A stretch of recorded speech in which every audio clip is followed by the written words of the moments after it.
Wrth fy modd pan fyddwch chi'n rannu. Chi mor garedig, restrau o ffrindiau, cyfeiriadau cartref, enw dy gi neu dy gath. Dwi'n cymryd y cyfan. Yn y pen draw, bydd gen I ddarlun llawn ohonoch. Allai hyd yn oed droi mewn I chi. Mae Elin mor barod I rannu.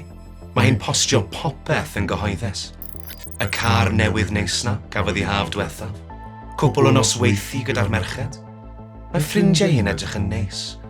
A mae Elin yn joio parti. O, a pharti penblwydd. Parti penblwydd Ioan fach yn troi un ar yr ail o Chwefror. Mae Ioan yn enw neis. Ac mae Ioan 22 yn gyfrinair perffaith. A dim dylysu 2 gam chwaith. O, dear. Nawr, dwi mewn, a ti mas. Tybed pa un o dy ffrindiau fyddai'n helpu os ti'n styc am arian? Dyma Diane.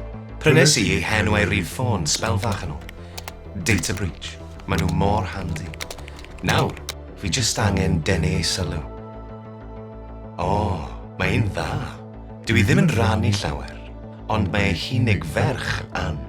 Ac mae hi wrth ei bodd yn dangos ei ffotos teithio. Beth am drio hyn? Helo, mam. Mae ffôn fi di gael ei ddwyn. Textio fi ar y rif yma.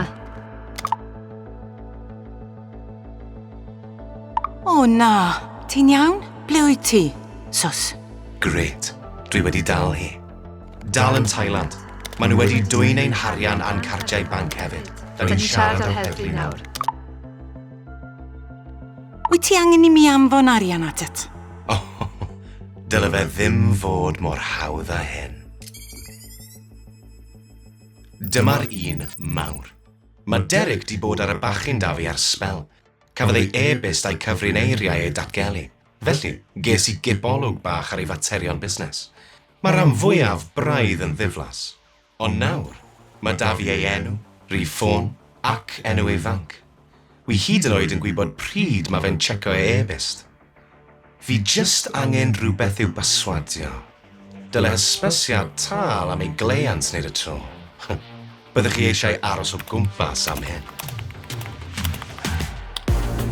Y peth cyntaf I wneud yw planu'r hedyn. Tua 8:45 yn y bore, mae Derek yn cyrraedd ei ddesg ac yn darllen e-bost sy'n rhoi gwybod bod ei wedi cael ei hacio. Ond, dim ond y dechrau yw hynny. Nesaf, daw'r alwad ffôn bryderus o'r banc. Mae da fi llais gweithwyr banc wych. Yn gyntaf, byddai'n dweud wrtho bod digwyddiadau anarferol wedi bod ar ei gyfrif. Wedyn, gofyn y cwestiynau diogelwch. Enw, cyfeiriad ac yr ysbysiad tal yna o'r e-bost. Gallwch chi gadarnhau am bwy mae'r taliad o 25,567 pint. Just digon o wirionedd I brofi mai fi yw'r banc. Nawr, mae fe da fi. Amser am y darn olaf. Fi just angen ei 3 rif cod diogelwch I gadarnhau. Dim gobeth. Aros funud, oce? Sorry, sa'n gyffyrddus yn rhoi'n hod mas dros y ffôn. Ond, sir, rhaid I fi gadarnhau eich manylion adnabod chi I gyd. Drycha, mae'n ddrwg gen I, ond dwi ddim yn siŵr mod i'n trysto chi. Dwi am gysylltu â'r banc yn uniongyrchol I gadarnhau eich manylion adnabod chi. Ond, sir, aros funud.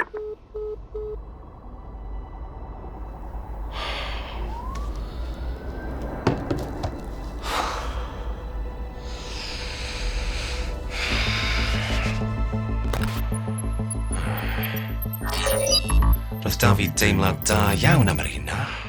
Dim ots, ymlaen â ni. Oce, sut mae Diane yn dod ymlaen gyda fy arian? Mae dy ferch anoel dal yn stuck yn Thailand. Dim chance, boi. Dwi newydd siarad â fy merch, so dwi'n gwybod bod chi'n scamiwr. Na, mam, fi sy'n ma. Cafodd fy ffôn ei ddwyn. Y person arall yw'r scamiwr. Fi wedi rhoi eich rhif i'r heddlu. Sus. Ond, mam, dwi... O, wel, cymryd un arall bant o'r rester.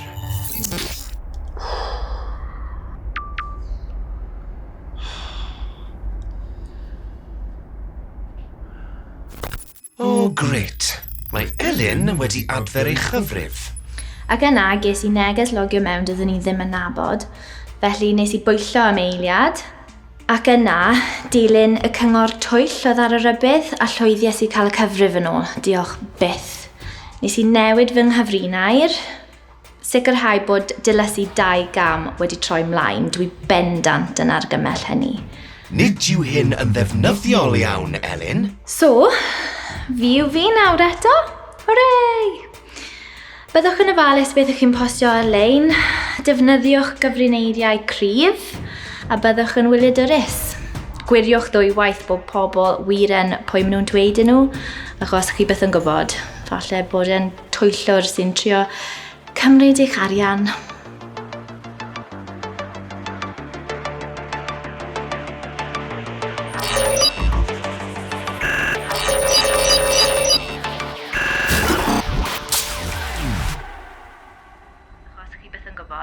Falle bod e'n twyllwr sy'n trio cymryd eich arian.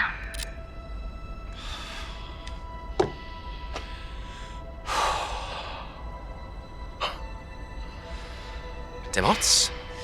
Mae miliynau o bobl ar-lein. Rwy'n byw mewn byd lle mae ofyn yn gallu perswadio pobl i wneud penderfyniadau byrbwyll. Pob tro chi'n mynd ar-lein, rydych chi yn fy myd i. Wy'n aros am bobl sydd ddim yn pwyllo, gwirio, diogelu. Wyt ti'n un ohonynt?